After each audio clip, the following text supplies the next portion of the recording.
Di video kali ini, aku mau membahas tentang urban legend bus 375. Apa itu urban legend bus 375? Apa sih sebenarnya yang terjadi dengan bus 375? Dan dari mana asal urban legend bus 375? Biar nggak buat kalian penasaran, bersama aku Kay, yuk dengerin aku bercerita.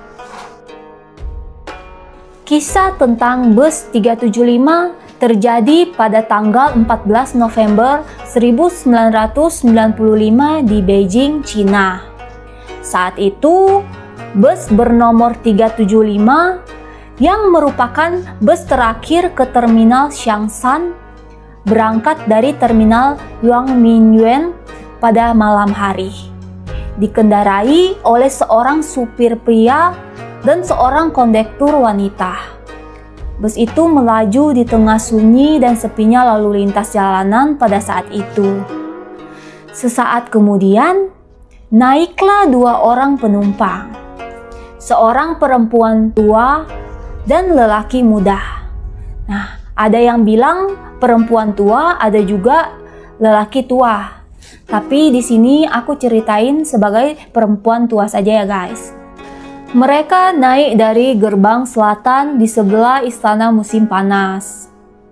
Mereka lalu duduk di dekat pintu naik dan turun bus.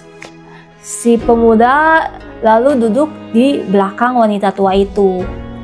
Nah guys, sepanjang perjalanan yang mereka dengar hanyalah suara deru bus karena jalan memang sangat sepi. Belum lagi angin dingin berhembus agak kencang, membuat mereka semakin malas untuk banyak memperhatikan keadaan sekitar. Setelah beberapa saat, pengemudi melihat dua bayangan di sisi jalan, sedang melambaikan tangan ke bus. Supir lalu menghentikan busnya dan pada saat bus terbuka, ternyata yang naik ada 3 orang. Jadi, orang ketiga itu lagi didukung oleh temannya di belakang. Orang yang didukung itu terlihat kusut dan kepalanya tertunduk, sehingga wajahnya tidak bisa dilihat. Ketiga orang tersebut memakai jubah tradisional Cina dari dinasti Qing, dan wajah mereka bertiga terlihat sangat pucat. Nah, pemuda dan wanita tua yang melihat 3 orang ini terlihat takut dan gugup sambil melirik satu sama lain. Kondektur perempuan yang melihat pemuda dan wanita tua itu terlihat takut lalu mencoba menenangkan mereka dengan mengatakan, "Jangan takut, mungkin ketiga orang itu sedang mabuk sehabis bekerja." Anehnya, wanita tua itu terlihat terus-menerus berbalik dan menatap ketiga orang tadi yang duduk di belakang bus.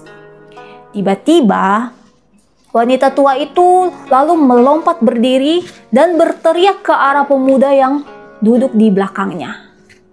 "Dompet aku hilang! Kamu ya yang telah mencurinya!" Nah, mendengar tuduhan tersebut, pemuda itu tidak terima dan dia membela diri. Karena tidak ada yang mau mengalah, akhirnya terjadilah adu mulut antara dua penumpang itu. Tiba-tiba, wanita tua itu mencengkram kera pemuda itu dan menyuruh supir menurunkan mereka berdua di halte berikutnya. Karena dia ingin membawa pemuda itu ke kantor polisi untuk diperiksa. Saat bus itu berhenti, dengan cepatnya wanita tua itu menyeret pemuda itu keluar dari bus. Nah, setelah bus melaju pergi, seketika wanita tua itu menarik nafas lega dan dia juga melepas kera pemuda yang tadi dia pegang itu. Pemuda yang diseret itu terlihat tidak senang sambil berkata, "Nek, di mana kantor polisinya? Ayo, aku akan menunjukkan kalau aku bukanlah pencuri." Nah, wanita tua itu menghela nafas lalu berkata, "Tidak ada kantor polisi. Aku baru saja menyelamatkan hidupmu." Mendengar jawaban wanita tua itu, pemuda itu menjadi bingung sambil bertanya, "Anda menuduh saya mencuri dan sekarang Anda berkata telah menyelamatkan hidupku?" Nah, wanita tua itu lalu menceritakan kalau sebenarnya saat ketiga orang tadi naik, wanita tua itu terus-menerus memperhatikan mereka. Saat kebetulan angin berhembus melalui jendela, jubah ketiga orang itu terangkat.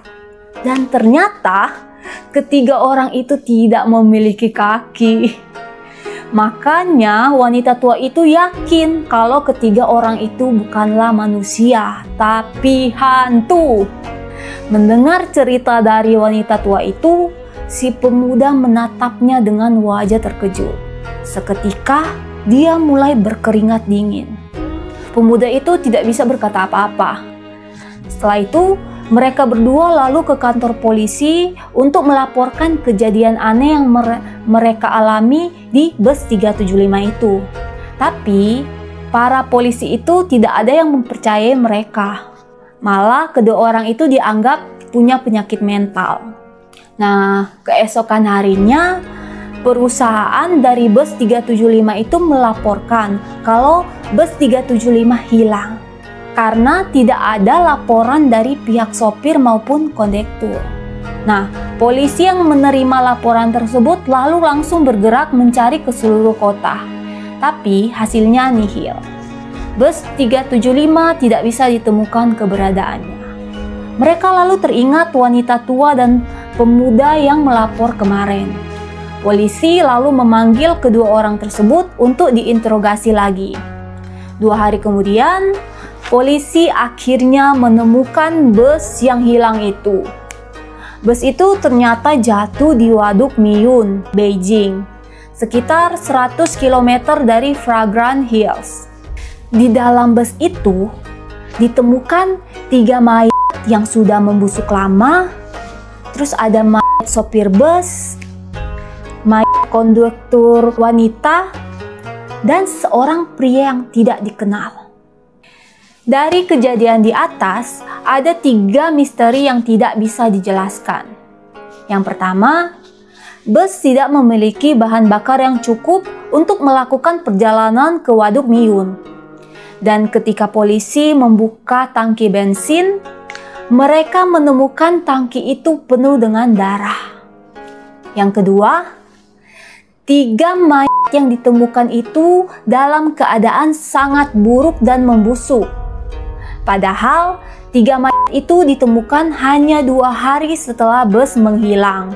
Dan saat diotopsi, tidak ada campur tangan yang disengaja dengan tubuh mayat tersebut.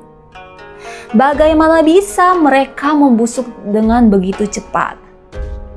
Yang ketiga, polisi melakukan pemeriksaan ketat dari semua rekaman kamera keamanan di setiap pintu masuk yang mengarah ke Waduk Miyun.